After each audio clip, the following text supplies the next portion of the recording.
Yes, people, what's going on? What's going on? Welcome back to the channel, people. As you can see, I'm joined today by Jem. You got Winter Surfer. You got man like Ads back on the channel, people. And Big Jimmy, you know what I'm saying? Back on the channel as always, people. You know, Christmas Eve. So I really appreciate you guys coming on today, man. I know people are busy with shopping and whatnot. Even myself. That's why I've gone a little bit late today, people. I've had to do some, last minute shopping and that for my nephews and whatnot. But big up, man. Jem, what are you saying, bro? You good? All good, bro. Merry Christmas to everyone in the building, as always. I hope you guys have a blessed Christmas day and enjoy it with family and all of that. But yeah, all good. Lots of football still to be played before the end of the year. So, Fulham and Ipswich up and coming. So, yeah, lots of stuff to look forward to in regards to Chelsea. 100%, bro. 100%, man. And Andrew, what you say, my bro? You good? Yeah, I'm all good. I've done my Christmas shopping with gift cards, so that's all good. Not wasting time out there. They can buy what they want then afterwards. And then, later tonight I'll watch my traditional Christmas film of Die Hard, so I'm all good, you know what I mean? I'm sitting here. That's Die Hard. Not Peanuts? I've never watched that before, you know? Oh, it's a Christmas film. But don't let anyone tell you anything different, man. You know what I mean? Don't watch Peanuts? Charlie Brown? No? Yeah, I've heard of it. Yeah, I was here. Okay. What you saying there, Jim, man? What you got there? You got some reefer? You got some runts? Obama runs still on deck, bro. Them shits is too good to get rid of. But I'm here, man. I'm here. Was supposed to get a root canal. They told me no, I gotta go to a specialist. So I'm gonna have a little pain during the Christmas, but I'm here, man. Big up, man. Big up. And Ads, what you saying, my bro? You good? Yeah, I'm good, bro. Good to be here. Just wrapping about another dozen of these presents for the kids. But other than that, man, I'm all good, bro. I'm all good. Listen, I remember this time last year, bro, we were 10th and we just got packed by Wolves. So it's a lot better feeling this time of year, man. So I'm good, man. I'm good. 100%. Big up, man. And listen, we've got 34 people in the house already. I'm seeing a lot of people saying Merry Christmas. You got Chevin here. Merry Christmas, my bro. You've got Morgan as well. Says hi, guys. Hi. Big up, man. You've got Dark. Says Merry Christmas, everyone. Javon, hey Javon, I'm about to send you the link right now. Actually, Jimmy, can you send him the link? Send Javon the link. Javon, if you're about, hop on, man. You know what I'm saying? Let me just quickly send that to him. Yeah, send him the link. I don't have. have. I was actually going to shout you, bro, but like I said, send him the link. Javon, come up. Pause. Come jump on the street. Let me send this through to Javon, man, and I'll change the thumbnail as well. Let me just send that through, bro. If you're not available, bro, no problem. But nah, he said he'll join. He said he'll join. Yeah, so he'll join, yeah. Yeah, cool. Say that. We've got Javon joining us as well, people. But listen, look, I thought I'll put a little panel together to obviously sort of recap things because Chelsea, like Ads is saying, we're second at Christmas. That's something that none of us on this panel would have predicted. You know what I'm saying? Like for me personally, this season, I predicted us fourth, just like I did last year. And in all honesty, we could have actually got fourth last year, in my opinion, if we had Poch. We only finished 5 points behind it. You know what I'm trying to say? And most of the time, we were basically mid-table all season, But this time around, going into Christmas, we're second at the table. We still scored the most goals in the league as well, innit? At the moment. I think we still scored the most goals. Our defensive record can improve, but, it's getting better. And obviously, against Everton as well, the defense is the reason why we left with a point. I'll be honest with you, bro, because the attack was shit. You know what I mean? And this game, I can't lie, man. The urgency, like I said in my review, people, the urgency of the game was so slow. You know what I'm saying? Cole Palmer, they did a very good job on him, in all honesty. The finishing, we weren't really clinical enough with Jackson. Neto was quite isolated on the right-hand side with Disasi behind him. Gusto in between the lines, just being shocking in the final third, as we know. Cucurella, massive miss. You know what I'm saying? So there's a lot of things that we've spoken about already in terms of Gusto not being good enough in the final third or inverting. How important Cucurella is for us. Enzo Fernandez, another good performance from him, Jem. Just dictating the game, helping the ball tick. Caicedo, again. We're getting used to these performances, but he was good as well, bro. The way he was winning the ball back was very good. And Tosin and Cole were in the box. Disasi in the box. Tosin was my man of the match. Tosin was my man of the match. Tosin and Sanchez were very, very good. And again, Sanchez, people, for me, I'll probably say the past 3-4 games, he's been very good. I just hope he keeps at this level. You know what I'm trying to say? But what did you think of the game, Jem, man? Because I'll be honest with you, it was a dead game. Let's be real, man. It was a dead game. We had some good chances in the first half with Jackson and Palmer. You know what I mean? But second half, I would probably say Everton had the better chances. You know what I'm saying? Yeah, I mean, couple things for me on that game. we haven't really had Chelsea fans at this point been in a position where we can actually question Maresca with lineups, because every time we've always been a bit sus. He's always got the results, and when you get the results, you don't question things, right? That's just normal. But in this game, I felt like it had a bit of a Poch-esque game, which is weird to say. And that was not. It's not just on how he performed, but it's also more about how he managed the game throughout the game. And you know what I'm like, though, when it comes to watching managers and how they manage games and how active they are, how they see things and whatever. And I really do think from the Maresca side of things that in terms of substitutions, he was just well too late with the substitutions. I don't think his substitutions influenced the game because they were too like for like. I actually thought he should have took a centre back off and threw on an attacker, in my opinion. There were little things that he did where I was just a little bit confused with the decision makings there. But in terms of the overall performance, it just goes to show for me how important Cucurella is to this team. Because let's be serious, not only is he our best inverter, but Sancho benefits from Cucurella. Let's be serious. Cucurella is also better in them further positions, in my opinion, than obviously what we've just seen with Gusto. We know Gusto in them pockets isn't good enough. Obviously, he's decided to go down that route and do that. He could have gone another way and played Vega and kept Gusto on the right and stuck with Tosin and Colwell in the middle. That was another option that he could have started with. So it's not like he didn't have the options to do what he needs to do. He just chose this route, And for me, it didn't. The biggest problem in the game, watching them, was just the tempo. The tempo was poor. There was no pressing throughout the game. We pressed in moments in the game, but it wasn't aggressive enough, as we've seen us be, in terms of trying to win the ball.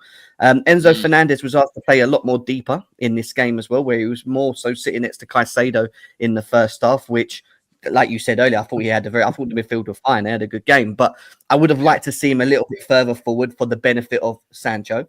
There were little things like Gusto going into that left pocket where Enzo plays further forward and Enzo was staying deeper. But then when the ball got to Sancho and he wanted to attack that space, he couldn't because Gusto was there. And that's where he likes to cut in and run into. And it was just the whole balance thing for me. The balance just wasn't right in this game for me whatsoever. And for Maresca to like I said, not notice that, in my opinion, in later on in the second half and leave it so late to make the changes, I felt we just really needed a bit of help from him, and I don't know. It just wasn't a bad performance and it wasn't great. It was just that it needed something. And obviously Jackson missing 2 criminal chances. Let's not forget about them 2 criminal chances that he needs to score. And I keep saying we need to have another striker with him as an option, not to replace him before people start pulling their hairs out. You can see this is why we're not ready to win a title. This just isn't it, Now you made some good points, man. And Andrew, looking at the shape of the game, a lot of people before the game kicked off were complaining about the defense. And for me, I told you lot in the group chat, bro. Everton are the only team right now, right? That Southampton. It's only Southampton right now that have conceded, that have scored less goals than Everton at the minute. Everton have scored 14 goals this season, and 8 of them have come from set pieces, right? So if we can't bring in Disasi and Tosin and that to play against an Everton team that can't even score, they just blow up this whole project, bro. You know what I mean? Ideally, yes, you want Fofana and your starting 11 started at the back, but I wasn't overly concerned with the defense. If anything, I was like, do you know what? That will actually add a little bit more height in the box. You know what I'm saying? But what I was disappointed with was starting Gusto at left back, because that should have been Vega, right? Where you can see Enzo Fernandez picking up the ball here in the pivot, that should have been Vega playing with Caicedo, and then you should have had Enzo in this position, right? Gusto there, it just pisses me off. And then you got Cole Palmer on the right half space, who for me wasn't really involved in the game much. Decore did a very good job on him, but for me, like what Jem said, we wasn't really getting the ball quick enough to him. Which we were trying in the second half a couple times, and he kept losing it. But I'd rather him do that instead of just not getting the ball. Ooh, you know what I'm trying to say, Andrew? Yeah, I concur with almost everything that Jem says. I do say that the first chance the ball was behind Jackson on that one, so I sort of let him off on that one in terms of that he still made contact on it. The corner one I'm still unsure about.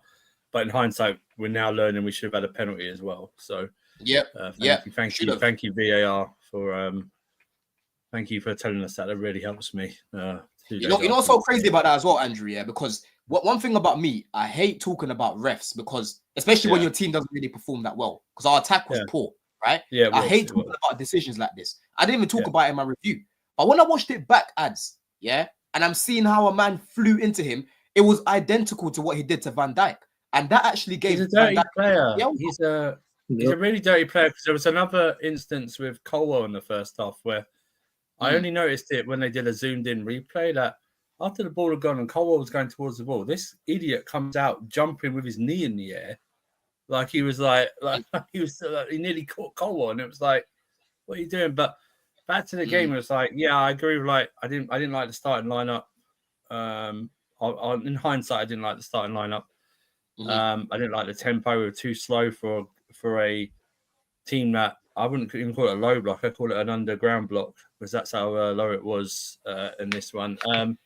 And the tempo was just too slow. Do you know what I mean? If you have a slow tempo of a low block, all teams are going to like that because it makes them, it's just not good enough. And I would say the subs again.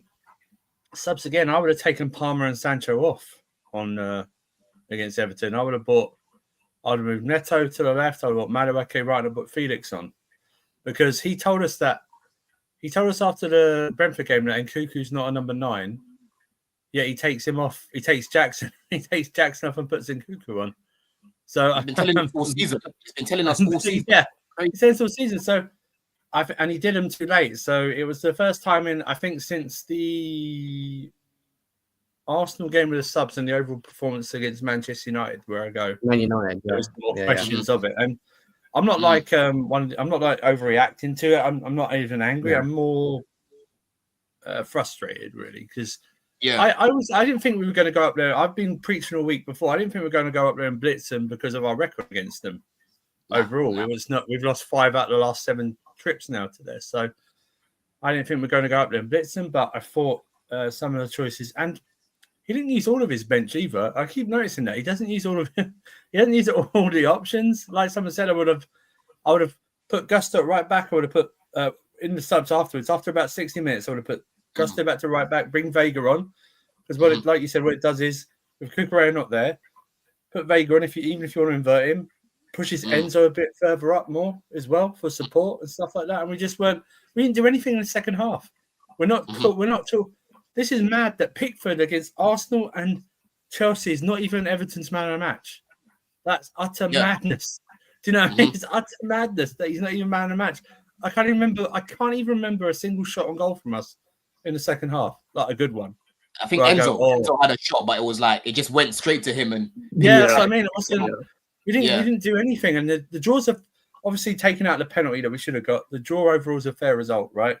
Because Sanchez made a very good save in the second half and Tosin a very good block. But we just had to bounce back with a win on Thursday. That's all. But we move. 100%, bro. And Ads, why do you think that we struggled to create in this game, bro? What do you think it was? Because we didn't have an XG of 1 in this game, It's crazy. No, I think a big part of that is because Everton are, quite a good defensive team. I think of their last 10 games, they've got 7 clean sheets. So they are a tough nut to crack. So you have to give them their respect in that aspect. But for us, of course, it wasn't our best game. There are a lot of underperformers in the final third. Again, I thought all of our attackers went up to it. They went up to the level that they've been showing this season for me. So that was quite disappointing. Again, I even think of instances in the second half where we won the ball quite high. I think even Enzo had it, and then he played it into Sancho, and Sancho was dribbling in their box, and he doesn't lose the ball, but he ends up by the corner flag when you're actually dribbling in the box. And just that lack of directness at times is really what cost us, and I feel like that's why we lacked having either a Neto to move to the left wing where he can be direct and actually go at Ashley Young, make a 39-year-old actually defend and try and hit the byline. And we did also Noni, who's our most direct 1v1 winger. I feel like in games like this, it would help us a bit more having him start. Now, don't get me wrong, his cameo was awful, so that wasn't great either. But the attack was lackluster.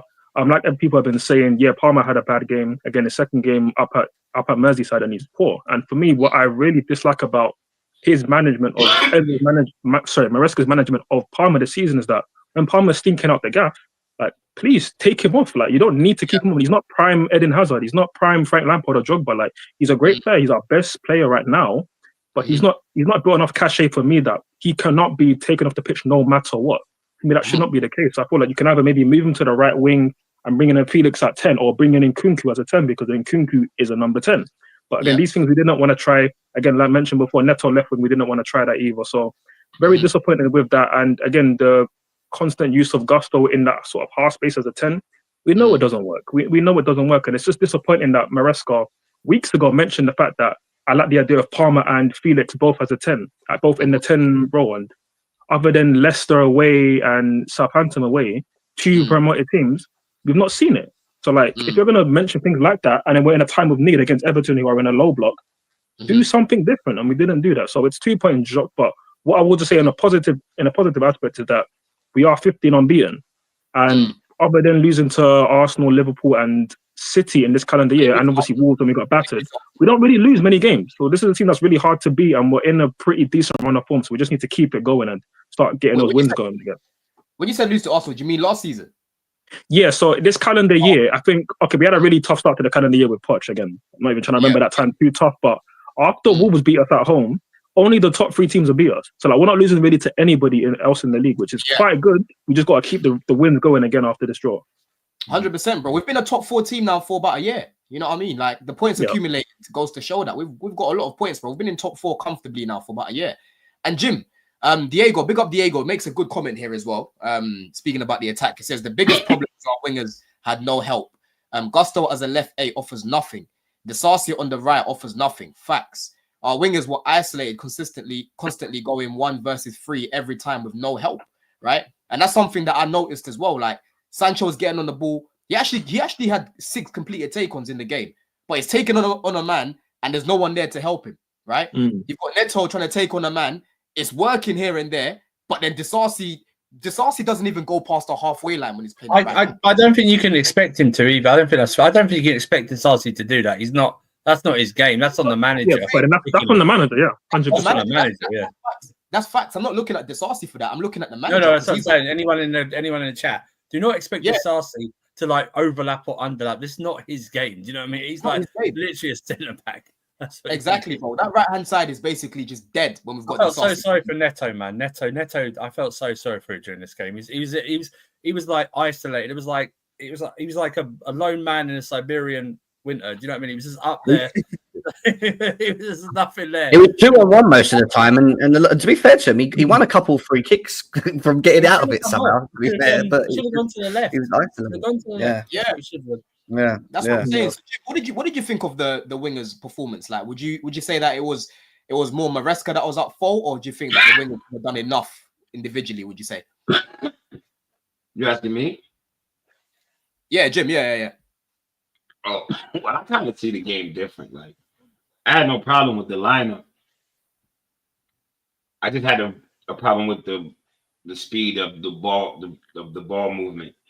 But I think we kind of ignore the weather. Like, the weather giveth and it taketh away. Because if the weather wasn't bad, Disasi would have been in trouble. Because those balls over the top wouldn't have been getting held up. Like, I don't know if y'all noticed, a lot of times when they was trying to go over the top and change the wind, they couldn't because the wind was holding it up. But at the same time, that also, like, if you watch the passing, a lot of the guys, both sides, when they were trying to ping passes, they had no control. So it was like everybody was trying to be careful. Everybody was trying to be too careful with the passes. And then I was snapping at first, like, why is everybody being so careful? And then when I saw Ashley Young put the ball down to do a free kick, and the shit just rolled away, I was like, I gotta kind of take that into account. So Jimmy, look at the title. Look at the title, bro. I put a wind emoji there, bro. Yeah. Apparently, the commentator said it was more windy. Before you carry on, Jimmy, the commentator said it was more windy than when the game got postponed against Liverpool. Yeah. So that's what he said. So from there, I'm not even gonna lie. Like, if I wasn't on the watch along with Lewis and them, and I wasn't doing one myself, but I probably would have said, like, expect this game to be dead, because the way the weather, I was like, yo, this game is gonna be dead. I knew it was, and I was like, each team is gonna get 1 or 2 chances, and you got to take your chance. Yep. Like Winter Surfer said, the Palmer pass to Jackson, I don't blame him for that. That was behind him. So he had to like get it from underneath his foot. But the header, he has to put that header away. He has to put that header away. At least put it on goal. I think it makes it worse when you like put it on goal. Make the keeper do something outstanding, and he gets completely I want you to analyze that, Jim. Yeah, give us some analysis over here. Yeah, analyze this, bro, because look at Gusto. Yeah, you see when the ball's coming, Gusto, you can see his body shape. His body shape, there's no problem with this right now. There's no problem. He's got more than enough time to react to the ball. That's him there. The ball is over here. You can clearly see he's watching the ball. Yeah. Now let me show you the next screenshot. How bad this was. Yeah. Yeah. Because Jim, in the group chat, I was saying in the group chat, I'm looking at Jackson more than Gusto. But when I watched it back again, I said, nah. He had to do better there, bro. Yeah, he had it in Look at his body shape. Look at his body shape, bro. I don't know what he was doing. From there, I'm sorry. You can't. No, Jim. Honestly, his instincts was. I didn't cuss him, but his instincts was bad on that. Like it was like to me, both of them. It was like both of them. It's like they didn't expect the ball when it was actually coming right to them. It's like you should expect it. But I blame Jackson more than Gusto because 100%. 100%. He was right there. Just put it in the net. Put it in for his headed chance, you mean? Yeah. No, the one where not the pass. The pass from Palmer, it was behind him. It was behind him. Yeah. I watched that like 3-4 times. He hit it straight at the goalie. He could have hit it left or right. He had 2 yards. Nah, because like Palmer had to nutmeg the defender, but the way that he passed it to Jackson, it was behind him. So it wasn't like it wasn't like it was like it. Strike it. You can't. I think he should score that. Like he still could have scored, but it's not an easy. It's not as easy as you think. We're watching it on TV. Yeah. Palmer placed it across with his right foot. Like that was the hardest bit. Getting it behind him, Jim. Jackson in front of goal. You got to remember. No, it was behind him though, Jim. He's got to adjust and get it on. Yeah. He's running full speed and expecting the pass to come to his foot in front of him. So I got to tap it in. It was behind. I'm gonna watch it again quickly. Yeah, you have to watch it again. It was a good pass from Palmer. He tried to nutmeg the defender, but it's just behind Jackson, so it's unfortunate. But like Jimmy said, it's the second chance.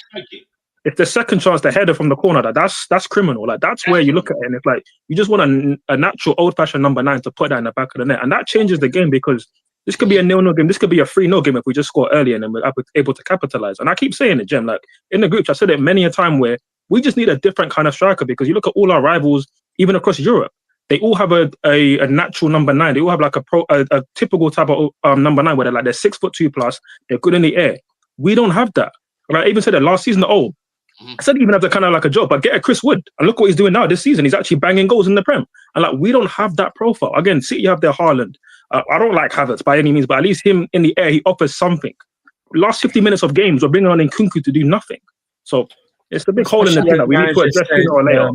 Especially when manager says Nkunku's not a number 9, and then you sub your number 9 for Nkunku. And then his cameos at 9 are just dead. Like he offers nothing.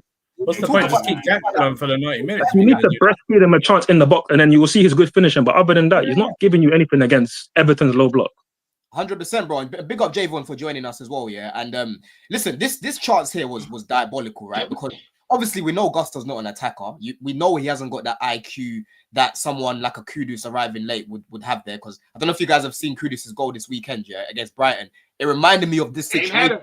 Yeah, that's very, very. It's the same header. He was waiting. Yeah, he was alert for it. He knew it was coming, and he was waiting for it. He was alert. You know, if you guys haven't seen it, yeah, I'll go watch the goal back that West Ham scored this weekend. So it was what's his name? Bowen. Bowen had a shot on goal, and you can see Kudus running onto the ball, and he just headers it in. It was very similar to the situation that Gusto had it in. But the problem with Gusto, Javon, we saw this against Arsenal as well. He closed his eyes. Yeah. You don't close your eyes when you're in front of goal and you're trying to head the ball. Because when you're heading the ball in a situation like that, it's all about eye coordination, bro. You have to coordinate. Your eyes have to coordinate with the ball and you have to time it perfectly, bro. The timing of your jump and the coordination between your fucking eyes and the ball has to be spot on, yeah? Gusto's body shape is all wrong. He's mistimed it. You can even tell he's mistimed it because when he's jumped up and the ball's gone up. The ball should be going forward. You should be heading it with your forehead, bro. You know what I'm trying to say? He should have scored. Yeah. For what happened in that specific situation, his body positioning was right in the sense that how his momentum was going towards the ball. Now, for him to score that header, he, like you guys already said, you would have to time it because the only way to score that header when the ball is looping back with that little spin on it is to get above the ball. I don't know if you guys ever played, but normally when we played, the coach normally tells us if the ball is coming back at you off a ricochet, you have to get over the ball because it's physics and its trajectory. The ball is spinning backward. You have to get over it to redirect it back on target. Because he was going towards it, the ball is like, actually I have a ball here. So it's going like this. It's spinning and he's going towards it. So if, let's say he missed the ball, it would have been like this, right? Yeah. If he wanted to head it, it should have been like this. Exactly. To get above it. So because that happened, that's why we see the chance that happened. And for the overall point, bro, Gusta's not a natural forward. What are we doing here? Like, it's frustrating and it's annoying, but these are one of the reasons why us as Chelsea fans that analyze the game don't want him in these forward positions because he doesn't have the natural attacking nose to do it. And which is why the same point you make on the Sassy, I could make the same point for Gusto. This man is a natural right back. That is it. The most you get from him going forward is putting in some crosses when he's on his side. Yeah. Apart from that, stop trying to play him. Stop trying to push him further across the halfway line. The most I want him to do, bro, go and sit beside Caicedo if Caicedo's a DM. Go and sit beside Enzo if Enzo is dropping deeper. Don't go forward. Right? You can still get proper. He did do that though, second half, didn't he, Javon? You saw that. You saw Gusto play closer to Caicedo and Enzo moved forward in the second half, didn't he? But that was too late at that point, you know. What happened at that point? At that point we started to control the game. Before the game was more back and forth defense, and the defense was just the two defense was well. So, with that being said, for me, the reason why we didn't score any goals or we didn't take advantage of picking up 3 points or however you want to phrase it, I think that stems from the fullback starting. In my preview, I wanted Viega to start only because what the fullback gives us going forward, not necessarily defensively, it does a lot. Because one, when Gusto steps in the middle of the park on the right-hand side, Palmer gets support, and the winger, whoever playing over there, gets support. We've seen Vega play as a DM, as a centre-back, a left-back. Why can't you trust him to start? Right? So, when Vega naturally steps into the middle of the park in an inverted role, that comes more natural to him. Right? So, I honestly believe better fullbacks in that game will pick up a win because everything else, the knock-on effect of what that does going forward is too much. It's too great. 100%. And the thing I don't understand as well, the one thing I gotta kick back on a little bit on that. We haven't really seen Viega do the natural fullback stuff yet. We haven't really seen him do a lot of the overlapping. We've seen him do the invert. We haven't really seen him. Yeah, so that's what I mean when I say natural going up and down our the wing. System.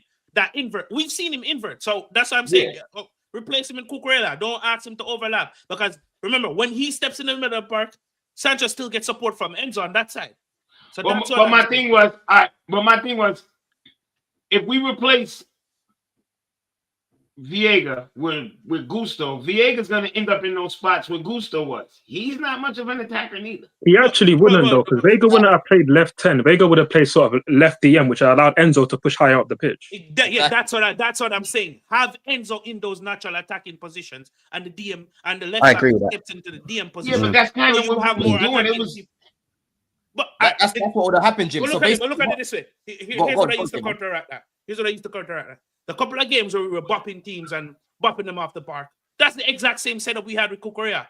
It's just that sometimes Cucurella would overlap, but 90% of the time, Cucurella is that extra DM, and that's why you see Enzo scoring goals now, because Enzo is pushed a bit more forward, and he doesn't have to worry about it defensively because Cucurella is there.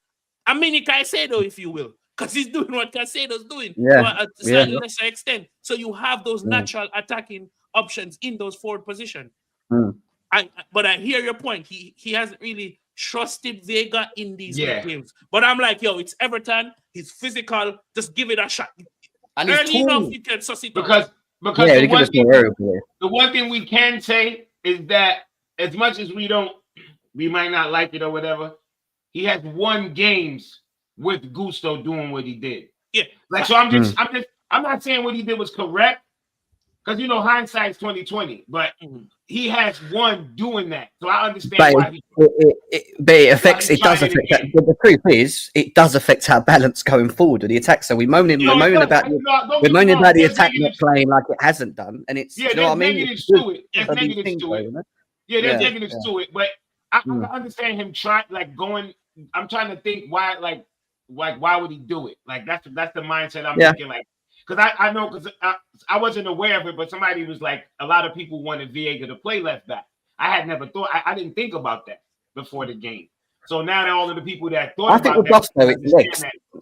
I think more to do with it is his legs. He gets up and down the pitch constantly. He might not be great with the ball in the final third, but the one thing he has got, and he gives a lot, and Maresca likes, is energy. And he gets up and down. Here's the thing. I love his energy. Yeah. I can't believe he's that young for how mature he acts. But here's the thing. Doing that shit with the crowd and know when to get the crowd involved and all that. Usually young guys are just wild.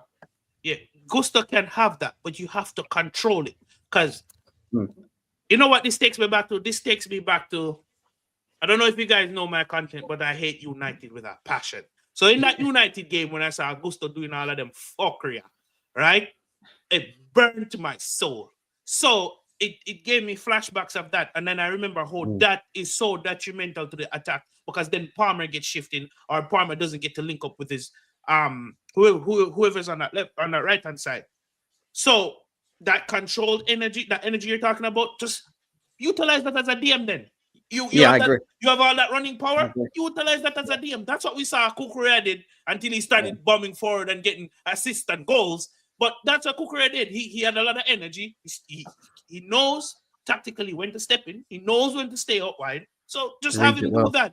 You don't need to put him to go past the halfway line. I mean, what are we doing here? Someone on my podcast said the reason why. No, I'm sorry. This was an all you can eat. The reason why the Gusto gets those space is kind of because they know he's not gonna do anything going attacking wise, and it's true. You see Gusto on the ball, let him shoot. You let him shoot. We're probably gonna have a laugh. You understand? It's a waste of time. It's a waste of time. It's honestly a failed experiment, bro. Because we've seen man got hooked off at halftime against United, just giving the ball away, right? And Gusto's not even a bad player. I don't know, because this is what happens. Like if you consistently keep using players in the wrong positions, Andrew, right? Fans will start to turn on that player, even though it's not their fault. Yeah. The amount of times I was seeing Colwell getting cooked last season, and I'm like, bro, I can't even criticize the guy too much because he's not a left back. Yeah. Gusto is not. Jimmy be one of them. Andrew could tell you, I fucking hated Caldwell last year.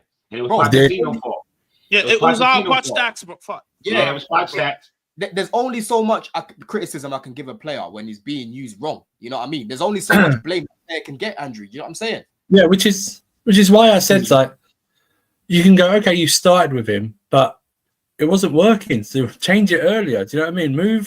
Change it to 60, 65 minute, move Gusto to right back, bring Vega on, move Enzo much more forward. So even, and just try something, because I praise Maresca because he's usually very good at that. Do you know what I mean? About if he notices something, on obviously he's not 100% hit with it, but more than likely he will change something. And I just didn't it wasn't working. Like second half, second half we were dead. We were dead. We didn't do anything in the second half. We didn't work 100%. It. We didn't work the width. We didn't use it. Like you say, Madueke came. What was the point in bringing Madueke on if you're just gonna have no one still support him on the right hand side? That's why he had to take. That's why he had to take the centre back off, because the right decision there was to take the centre back off to put Gusto back over there so he could help with them. Right? So frustrating. And then you bring Nkuku on. And you're not playing with a striker, then you're just playing with another 10. Yeah, the pressure's gone anyway. Enzo and Nkuku and Palmer all in near enough the same area, and there's no focal point. It was just for me. It was just a very bad game by Maresca overall, and that's something we haven't said a lot this season. Do you know what I mean? It was maybe bad to the wrong term, but it was a frustrating. It didn't make any sense, And he comes out after the game and says he's happy with the way he played. Bullshit. You're happy with the way you played. I'm sorry, bullshit. Don't bullshit me. I know you're gonna say it but if you just say, or if you just come and say, I'm disappointed we didn't get more or something, that'd be fine. But it was like for like. There was no changes. And this is the first time I remember coming out in the second half and we were flat. that second half. We were flat from the start of that second half. We usually change things, and we're high quick, energy. We'll try and do something. Nothing, absolutely nothing, and that was disappointing. Javon, I know you want to come in as well, right? There was actually someone that we could have done with on the bench, bro. Yeah, Mudryk. We could have done with Mudryk on the left. Robert just said the same thing on my podcast. Bro, Mudryk to do what? Mudryk to do what? You see how I Oh my God. Mudryk to do what? Hold on, let me finish what I'm saying. I thought you was going to say Felix. I thought Felix was going to come out your mouth. I want to hear this. I want to hear this. Yeah, me too. Me too. I want to hear this shit too. I think he's trying to gaslight me. I think 191 people here. 191 people here. Big up the chat, yeah. Go watch that game back when we played Everton away at Goodison Park last season, yeah. Mudryk fried Ashley Young, bro, and he was creating bare chances that game as well. But their defense wasn't this good, bro. Their defense last year was not this good.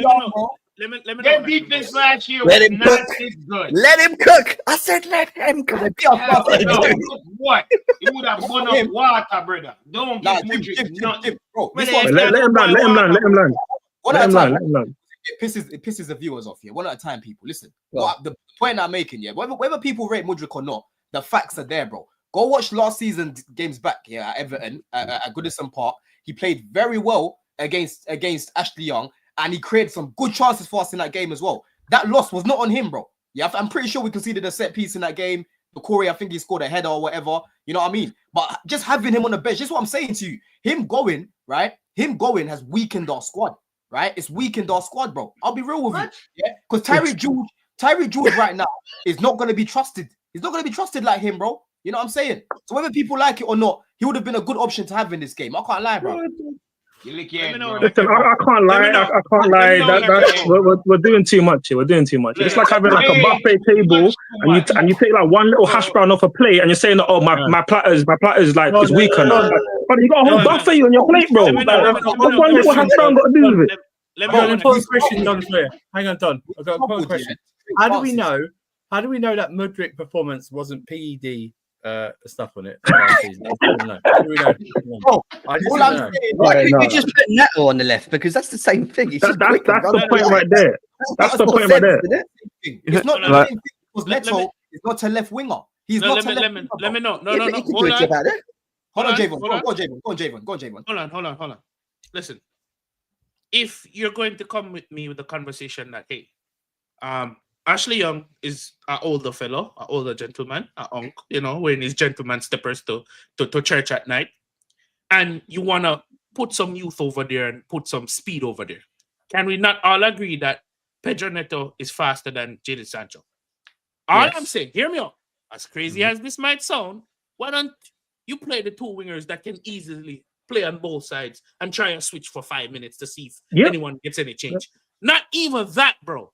So I hear if you're talking about the pace of Mudryk just to create something, but you're telling me Maresca couldn't look around the corner and say, you know what? Let's just switch wing. How did Pedro Neto get by his two men? By when he started to do the flicks and trick. Who is better than Sancho in our team than flicks and trick? Right? And Ashley Young is slower. Why don't you just put Neto on the other side for 5 minutes? And if you realize if that's working, then you sub Sancho and put on Mudryk. Because then that's Javon, do you know who they replaced? Hang on, Jimmy. Do you know who they replaced Ashley Young with at the weekend as a sub? Seamus Coleman. Another old right back. I'm done. What the fuck? I'll say really quickly. Can I just ask one thing? One thing. I want to ask you this, Don, because you're the one that brought this up.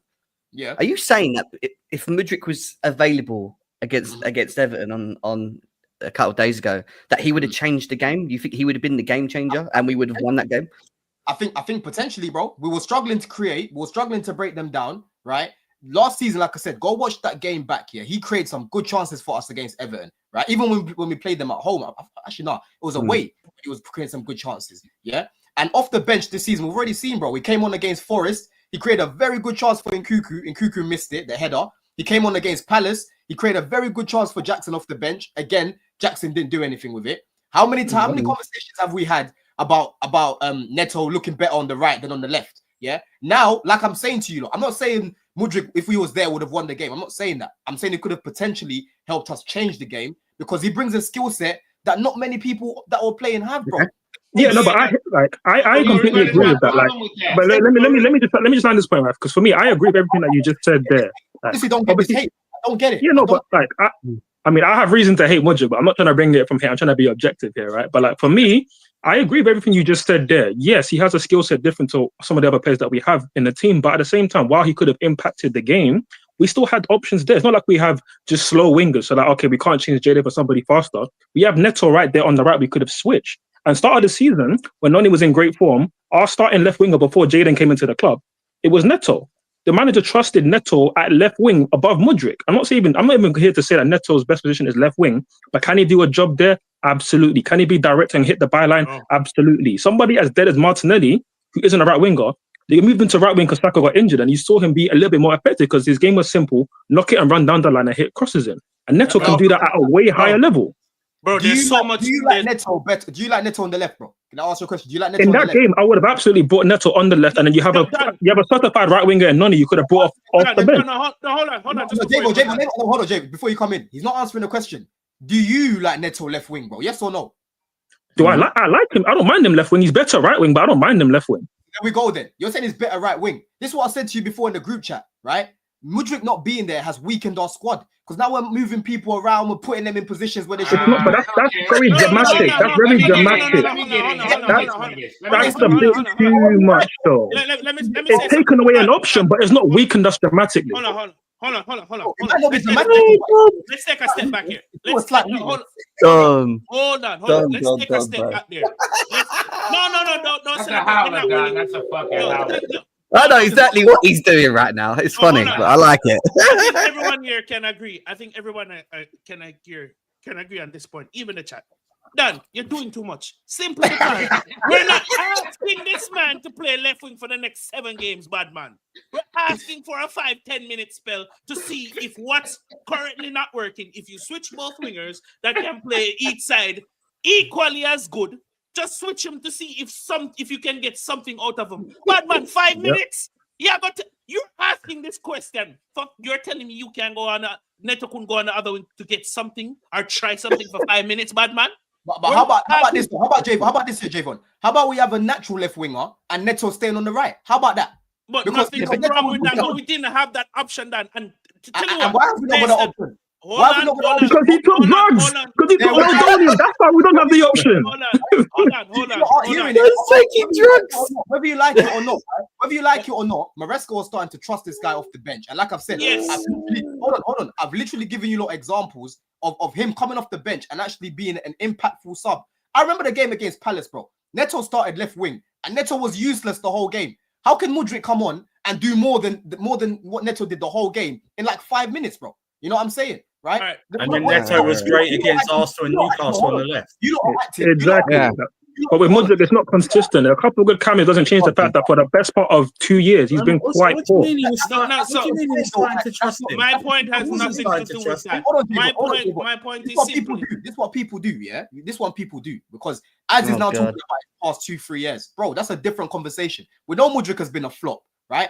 I'm talking about this season, what I've seen from him off the bench. I'm talking about the fact that he started to gain confidence and Maresca started to trust him a little bit more off the bench. That's what I'm talking about, bro. I'm talking about the fact that I don't like Neto left wing, right? If you've got a Mudryk on the bench, you can keep Neto and bring Mudryk on the bench, bro. That's my point. Would I rather have Mudryk available on the bench or not? Of course. I think we'd all admit we'd rather have Mudryk available in the squad. We want all our players available. That I get yourself. But to speak for yourself. But to say that Neto can't play off the left. Mudryk's rubbish. I never said he can't play. But hold on. But that's the thing, Dan. Are you talking for this game? Because I'm strictly talking for this game. Because I'm talking about in general. I'm talking about so that's where. I'm talking about this game. I'm talking specifically for this game. Yeah, this game Mudryk did a fucking thing against a low block. And here's name one low block Mudryk ever did anything against. And here's another in his career. Arsenal, man. He lost the goalie, here's man. another point we're missing. Here's another point we're missing. Would Maresca best moment, a mid-hit cross. Because we've seen the sub Maresca made in this game. would Maresca make that sub? That's another point we're not talking about. So let's say Mudryk was on the bench. Would Maresca make the sub? We do not know. So that's why I'm saying I'm analyzing this game with what we had and what we could have changed with what we have. First thing, try switch the two wingers because they can easily play right wing and left wing to some good extent, right? And if you see that you can get change out of there, then you make changes on top of that. You want to take Jackson off? Cool. You tweak the formation to facilitate a fast night, if you will. That's another change you could make. Palmer was having a bad game. You could play Madueke on the left if you wanted. You could play Madueke on the left. Watch a style. People don't like Madueke. Cool. Palmer's not doing it in the 10. Put him on the wing and give him support to see if he can try something. Me as an analyst could give you 5 different solutions to change things. You could possibly turn a draw into a win. He's got the options. There's options there, bro. What are we doing? I agree. I hear what you've done as well. I hear what you're saying. I've noticed with Don. I'm not saying. I've noticed with you when it comes to Mudryk, you can only talk about one sub appearance of him this season doing well. Do you know that? I've noticed you, right? You only talk about one sub appearance he's done well this season. Exactly. So that means that Maresca didn't trust him, or else he would have brought him on more. And now, actually, from very good games against Newcastle and Arsenal, off the top of my head, on the left wing. Also, Wolves off the bench as well. When he came off the bench and actually impacted the game left wing. Yeah, Wolves off the bench as well. So Neto can do it both sides. We have conversations about let's play Neto on the right. Mudryk needs to get dropped because Neto on the left is not it, right? In this game, I hear it. Neto can play both sides potentially. He's better on the right, yes, and he could potentially play on the left. All I'm saying is, for me, if you've got a person like a Mudryk, like we've already seen this season against 2 low blocks, Maresca brought him on. That must mean that Maresca must trust him to be able to unlock a low block, right? Palace was a massive low block. He came on. Against Forest, it was a massive low block. He came on, right? And for me, like I've said, I rather Neto on the right. But in this game, cool. Potentially, you could have played Neto on the left. I hear all of that. But let's move on to the defense anyway, because I want to talk about the defense. That's the reason why we actually ended up getting a point in this game, Jem. I've got a screenshot here of Tosin's block. What did you think of the defensive performance and Tosin's specifically as well, bro? I think Tosin's had two very good games, to be quite honest here, from what I've watched of him. And for me in this game, what impressed me mostly with him was Calvert-Lewin's good in the air. We know that. That's his strength. Just they hoof the ball 50 yards in the air, and he flicks the ball, and that's just what they do. We know that, yeah. But Tosin was winning them headers, man. He was winning them headers. He was on that guy. He was on him from start. Not only do I like I like how he is with the ball in his feet as well. Like, he plays the ball quickly. He's not one to just play it sideways or backwards, all the time. He always tries to look forward, and I like that. But he's shown a lot of in the last 2 games. Listen, it's early doors, and we want to see more of it. But he's shown a lot of certain leadership qualities that I like in a defender. Not to the level that we know that the John Terrys and whatever, but there's certain things where I'm looking at this man, I'm like, listen, he's a right centre back. We've seen Badiashile play next to Colwill. All right, we can't trust Fofana because his legs are like glass. All right, unfortunately, he's out. We know he would have started if he was available, but we've seen Badiashile play there, and he didn't look comfortable. Do you remember how many times that guy was trying to play out from the back with him there, and he just couldn't even pass the ball halfway up the pitch without, panicking on the ball? I didn't like that chemistry. So the most natural person, barring Disasi, to play in that position is Tosin. It's just that we hadn't really seen enough of Tosin in this role. But in his last 2 games, he's come in and he's looked quite comfortable next to Colwill. And I like what I'm seeing. And I think the next 2 games, it should be him and Colwill that should be starting end of, in my opinion. I think he's been good so far. 100%, man. And Jim as well. What did you think of the defense overall, like, especially in the box as well? Like, we're yet to concede a goal from a corner, Jim. In the second half, especially, Everton had a few corners as well and a few set pieces, a few free kicks. That was their game plan. Just lob it long, try win a free kick and put something in. Because like I said earlier, they've scored 8 goals out of 14 from set pieces. What did you think of our defending in the box, bro? Yo, on the panel, I was only on one panel discussing it so far, and I was kind of the only one. As much as people was cussing Disasi, I was like, when the last time we had a clean sheet? We got one today. He was on the pitch. He wasn't great, but we got a clean sheet. However we did it, We got it. I think the defense was good. The defense, I wasn't really nervous too much at any points. Like, Sanchez made a couple good saves. Trying to think if any. Yeah, nothing in the defense really bothered me. Like Caicedo was Caicedo. You already know Caicedo was Caicedo. My problem with DCC at right back is, and this is the part where I know people can say you could blame the manager because he puts him out there. But what makes DCC bad on defense is his decision making, not his actual talent. Because if he doesn't run out to try to press a man that he knows a ball he's not gonna win, and then a person that he can't beat, he can't keep up with, if he just stay put, if he just stay fucking put, if this dude just stay put, he would avoid so many other problems that he has. But he doesn't stay put. He actually tries to play like he's a real right back. And it's like, you just cosplaying. You cosplaying a right back. You're not a real right back. Don't do right back things. Like, you know, there's times where Gusto will run out and get beat, but he'll catch back up. Gusto has the ability and the speed and the talent to get. When Disasi run, he's dead. So it's like he has to stop. He has to stop doing that. I thought the defense was good though. Like I thought Tosin, me personally, I thought Tosin was man of the match because all of them headers he won, a couple of blocks, and then the save he made. He had the best save of the night. In a bit, Jeb. In a bit, man. Take care, boys. Merry Christmas, man. Bro, have a good best save of the night. No keeper had a better save than him. He had the best. And this is what we spoke about last week, Ads. We spoke about the fact that, you know, at the minute, and big up AJ as well. Love for joining, my bro, man. We spoke about this last week, Ads. We said about the defense, you know, we kind of feel like it's kind of overstated that Chelsea have a bad defense. But again, our defense the other day was what actually saved us in this game, bro. Yeah. Yeah, no, 100%. I think it's overstated, the defense, because while it's our weakest part of our team, it's not rubbish. It's not it's not horrible defense by any means, and it's showing good depth that we can bring in two players who aren't starters and get a clean sheet. And again, a lot of people said Disasi was bad. I thought he was just steady. He also did help us on set pieces, being able to man mark Tarkovsky, which allowed Tosin to be free and sort of just head away danger, which was big. Cole was all right, other than one duel where he kind of got bitched by Beto, which I think led to that Tosin block. Cole, I can accept it because he is young. He's going to still build, he's still going to develop more man strength for sure. And he's always had overall having a good season. A lot of times I forget Caldwell age too, and it makes me step back and go, wait, you expect me mistakes because when I think what a lot of people don't, by the time Caldwell reached like 24, 25, he's gonna be a problem. Like a lot of times I keep forgetting his age because I've been hearing about him for so long. I be forgetting, like, wait, he's like 20, right? 20, 21? 21.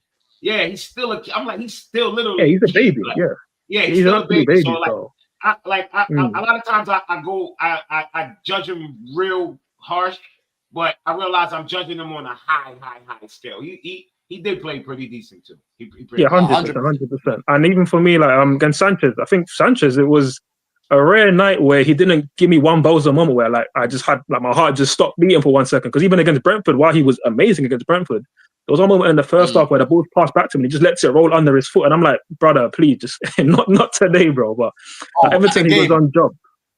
At the game, when that happened, I grabbed the guy next to me. Like, yo, Chels, bruv. You see that? you know what I mean? Even watching from home, you can see the fans behind just all like jump a bit. You just, but I just hate that he's got that moment in him. But against Everton, no, he was on job and he did what he needed to do. And obviously, Tosin, like Jim said, I think he was man of the match for me. So it was, 100%. Again, defensively, it was good. Caicedo did his job. Even looking at Enzo defensively, he also did all right as well when he needed to come back. And I think, again, I know we're talking about the defense, but I just wanted to just highlight Enzo. And it's a shame that Jem's not here because he would love to hear me bigging up Enzo. But just watching Enzo in isolation, that looked like an Enzo performance from his first season here where the team isn't great, the team isn't functioning, but he's actually performing at a top level. Like you see, he was trying to play passes through the eye of a needle, make things happen. And that's a really great sign for us that he's performing still at that level right now. 100%. You can see Enzo Fernandez registered 100% on his successful take-ons, 3 out of 3. Successful crosses. I'm seeing his corners again a lot better. Because AJ, we spoke about this before at the start of the season. Our crossing from the corners was so bad, bro. But Enzo's been putting in some serious balls. Remember against Southampton, he got the assist for Disasi. For Jackson's miss from the corner as well. He's the one that whipped it in. It's getting better. It's getting better, man. But what did you think of us defensively as well, AJ? Love for joining, like I said, my bro. Yes, sir. Big up the chat. Big up the panel. Big up, bro. Defensively, big up ads or forward. Which one? Ads, brother. Ads. Come on, man. Come on. No. Defensively, I think we were pretty comfortable. Barring a few moments, I think it was pretty comfortable. I was more worried about us on the ball, like our defensive players on the ball, especially Disasi. And I think that's what ended up being our downfall. But I think defensively we were pretty good. I believe they had a couple chances. Sanchez really was the man of the match in terms of just those two. I think he made like two crucial saves. Like, those are like world-class saves damn near, you know. So, he's proven himself to be like he's probably like one of the best shot stoppers in the league, But we all praise that. We always praise that, It's always the stuff he does with the ball at his feet, and that's the other part of the game. But I think defensively we were pretty calm. I still think we do miss Fofana, just on that right side. I don't know if we're gonna look in the market for somebody, or I know we have that player out, Ansel Minos. I don't know about him. I don't know much about him. So, I don't know. We still have another level defensively to go up to. That's my thing. Are we gonna make the moves to make that happen, or are we just gonna, see what happens? That's really what I'm focused on. No, 100, man. And you can see as well, Javon, look at this as well, right? So Sanchez, another big save. I'm someone that criticizes him, and at games as well, I shout at the guy, like I've said. And it sounds like he's listening to what I've been fucking saying to the guy. Yeah. It's always Sanchez, fix up. Sanchez, switch on. Yeah. That was a massive save. It was a bit of a poor finish, in all honesty, but the way he came out and made himself big, because some keepers there, it could go under, like in between their legs. You know what I'm saying? Yeah. Or we could have stayed on the line. Yeah, he came off the line quite quick. What did you think of this save as well, man? Yeah, I thought, I'm gonna be honest, when the guy got into this position, I'm like, for fuck's sakes, 1-0. And then when I looked up, I saw, Sanchez saved it. And then when I watched the replay, I'm like, wow, that was actually a good save, because at this point, his decision making is increasing as a goalkeeper. Because a couple games ago, i.e. the Liverpool game, you came out too late. This time, he came out, made himself big, where it was just a good save. And I think that kind of comes from the partnership in defense. Hear me out. If we can get some more performances like this from Tosin, I think we got a really good centre-back pairing, i.e. Cole will be in the young buck and Tosin being the more older, mature defender, right? Because one of the things that goes underrated for Tosin is line-breaking passing. I saw him play a ball in that game. The ball literally split the entire midfield and split the defense, but Sanchez just wasn't making the run.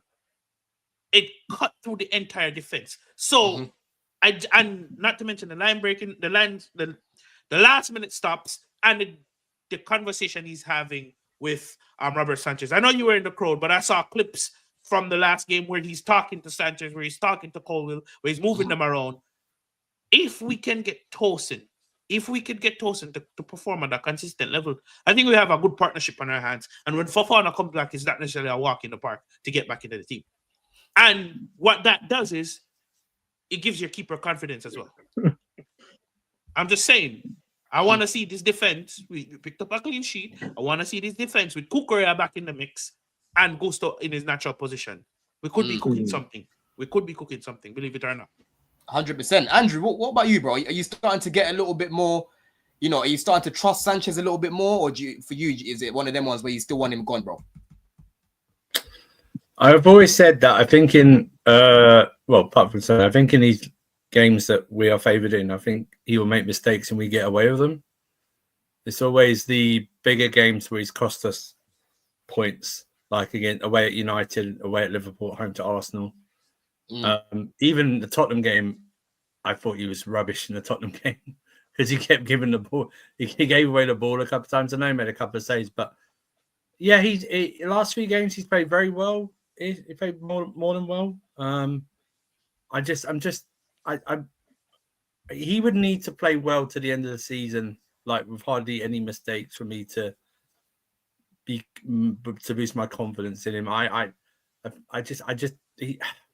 He's got the bozo gene. You can't extract that. I'm sorry, you just can't. He has got the bozo gene in him. Do you know what I mean? He's just, for me, he's always going to cost us something. I think he's still going to cost us something big this season, whether that's in a cup, like an FA Cup match, or a big game, like one of the big games, like away at Arsenal or at home to Liverpool. If that becomes a bigger game than it is right now, do you know what I mean? I just don't feel comfortable with this guy. I've always said though, I don't judge goalkeepers on shot stopping. Do you know what I mean? I just don't. It's decision making. It's his kicking. It's his distribution. Don't judge goalkeepers on shot stopping. That's one of the main things I judge them on, bro. Nah, shot stopping to them should be like breathing. Should be natural. That's why they're a goalkeeper. Yeah, but then finishing should be like breathing strikers, but it's not always like that's true. That's why but it's I don't know. I just don't. This guy just doesn't. I'm just not there yet. I'm not like that. Now you've seen the last few games on Chelsea. The guys who like Sanchez. Prop him up now. Praise him. The praise should be as loud as the disrespect. It's like, are you joking me, bro? I mean, he's got a lot to do to get back in credit for me. Do you know what I mean? He owes a lot still to me. Do you know what I mean? I mean, I should be sitting here closer. I know we dropped points against Everton, but I should be sitting here closer to Liverpool still. If we hadn't dropped some of those points. Do you know what I mean? Look at it this way. We could have had Kepa in goal where all they had to do was get anywhere around that 6 yard, that box and shoot. When it's Kepa, it's shoot on side. So when you say you don't really judge him on shot stopping, at least he can stop a long range shot. Yeah, unlike exactly. Kepa. Yeah. You see, when you're using CC, the problem is though, when you're using Kepa for anything to judge another goalkeeper, you've already lost with me, because Kepa. But my concept or my point is, you may not have judged him on shot stopping, but you still need a quality keeper that when the chips are down and the opponent is right in front of you, still can pull out a world class save. That's a part of shot stopping. I'd rather you have that than to have the ball playing capability. Javon, Javon, you pull off a good save against Everton. Then against Arsenal, he leaves his front post bare where you could park a van in there. But that's not consistent. That's not shot stopping. That's what I mean. He's not consistent. He's not consistent. Yeah, but nobody here is saying he is consistent. We're just saying that he actually has really good traits. Like, he's actually quite good at coming to connect crosses and do other things. He actually can be quite good at ball playing. Even his long passing is quite good. It's just he has those moments in him across the board. I'm just not there. I'm not saying I won't get there if he performs, but I'm just not there yet. No. I don't think I'll ever get there. I'm never going to trust this guy, to be honest. I want him to be sold immediately, really. Like, next summer, we need to go and get a certified number one. But while he's here, we're going to credit him when he does good performance. Let me just say, I've credited him, no problem. And I am no under the impression, are we going to replace him in January? So anyone thinking we're going to get a number two, bro. If anyone thinks we can get a new goalkeeper in January, you're dreaming. The only way he will get replaced is possibly in the summer sometime. What keeper you think we should get? I do not doubt he is Maresca's number one right now. I have no doubt about that. And I will praise him. And he, like I said, he kept us in it on Sunday. He played for me, he didn't do any mistakes Sunday whatsoever. He was even against Villa, bro. He had a flawless even against Villa. I said, for me, I didn't. Do you know what? I didn't even notice the thing against Brentford. What you guys are talking about, I didn't even notice that watching the game. So I thought he played very well against Brentford. So the only game that recently that I've got real doubts about him was the Spurs game, and I know he pulled off a couple of good saves there, but his kicking the ball away was still a bit issue to me. But recently, he's played very well. He's made some very good saves, even at Spurs. Like I said, that 1-on-1 at 3-2 against Son, I think it was, where he comes out and saves it with his chest like that. Excellent. Yeah, I think it's more than he played well. I think he's shown that he's improved as a goalkeeper. I think so. His decision making as a keeper is better. You're right. Yeah. I genuinely think it's just consistency. And that's the next step. Yep. You're within your rights to be reserved. I think, Javon, we will get away with it. I know we didn't win against Everton, but I think we'll get away with it on the teams we're supposed to be more.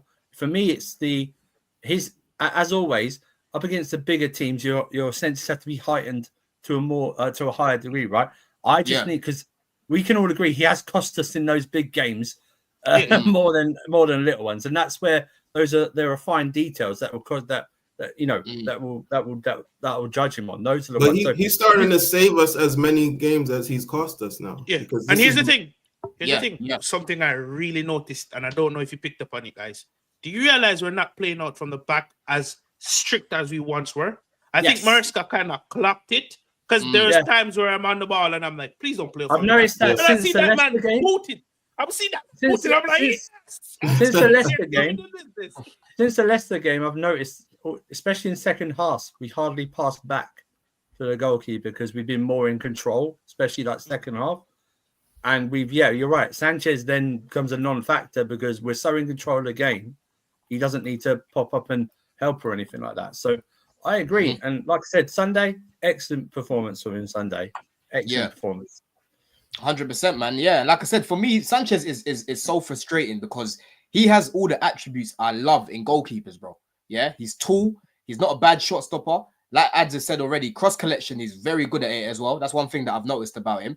But again, it's just mentality and concentration, which are things that sometimes you just can't get rid of it. Like Andrew said, you can't eradicate being a bozo at times. You know what I mean? But listen, the club believes in him. He's not going anywhere in January. People still saying bring a goalkeeper in January. It's not going to happen. Yeah, forget about it. If there's going to be any movement with goalkeepers, maybe in the summer. But we've got that Mike. We've signed 87 goalkeepers. We've got 87 goalkeepers on the books, for Christ's sake. You know what I mean? How many goalkeepers do you guys want to buy? You know what I mean? We got loads of them.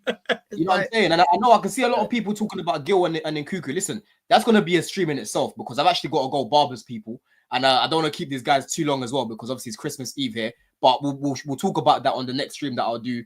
Potentially maybe do something on a Friday because obviously Thursday I'm at the game at the Bridge as well. We'll see, man. But listen, we've still got 209 people in the house. Make sure that you lot are subscribing to the channel. Make sure that you're still liking the video as well. Andrew, love for hopping on, man. Let them know where they can find you, bro. I'll tweet out what I'm on, what I'm doing, or what I'm watching. I'm on obviously this channel, Lewis's channel, Casually FC, Sarcasm City. I don't think there's any other. I'm on Don Sam's channel tonight for a review, but just more importantly, subscribe and like this channel and video, please. And Merry Christmas and Happy Holidays to whoever you celebrate. So. Exactly, man. Jimmy's not here. Don't know where he's gone. But AJ, I know you weren't on for long, but love for hopping on, my bro. Yes, sir. Big up again. Just catch me on TikTok, NYC Chelsea Blues. Big up, man. Javon, love for hopping on, my G. No problem. Thank you for joining us on the Done CFC show. And Blue, what's it called? Blue Diaries. But yeah, you can follow me on Twitter at the Panellists Podcast. You can like, share, subscribe to my YouTube channel at the Panellists Podcast. We just dropped a video where we dissected the whole Everton game. Robert had some crazy ideas about Liverpool. Slot being better than Klopp's a fraud. So check that video out. It's an awesome video. Oh, you Robert on your channel, yeah? Yeah, bro. Yeah, new show on the channel. It's called The Sideline View, where people give their alternate perspectives to things. I'm gonna have every one of you guys on there, you know. So yeah, check that out. And yeah, dropping a review for the Fulham game. It's the Morris Christmas, you know. So big up, man. Big up. And Ads, love for hopping on, my bro, man. Yeah, pleasure to be on, bro. The Twitter handle is @forward_100 and yeah, that Giyu and Nkunku stream, I need to be there for that one. Man. Don't worry, I'll get you on. I'll get you on in that one, man. But I think we've got a super chat here. Let me just read it out before we finish, people. Where is it here?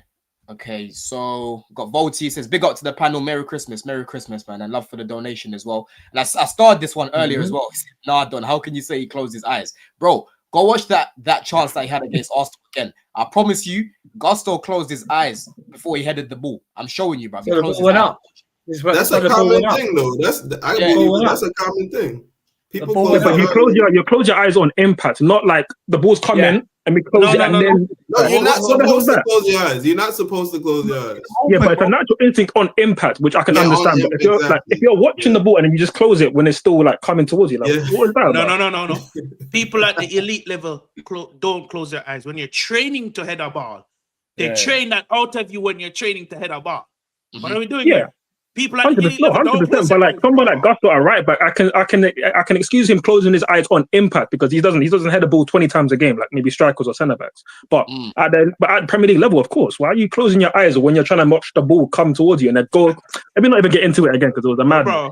Bro, it's gonna piss me off Yeah. again. Let's just Oh, close no. it. Don, honestly. Don, just to let you know, Don, that Gusto chance was from a Neto cross on the left, where he played very well in that game. So just Thank you, sir. Thank you, sir. For the Arsenal one, yep. Merry Christmas, people. Listen, no preview for the Fulham game. I know you lot have been enjoying the previews and stuff, but I've just been so busy with just shopping and family and whatnot. There will definitely be a review because I'll be at the bridge, but when I'm home, I'll put a review out and then back to normal with the previews before our games going forward, man. But listen, love for the support, people. Like I said, road to 10K. We're nearly on 6K. Should get there real soon. And love, man. In a bit, people. Bless.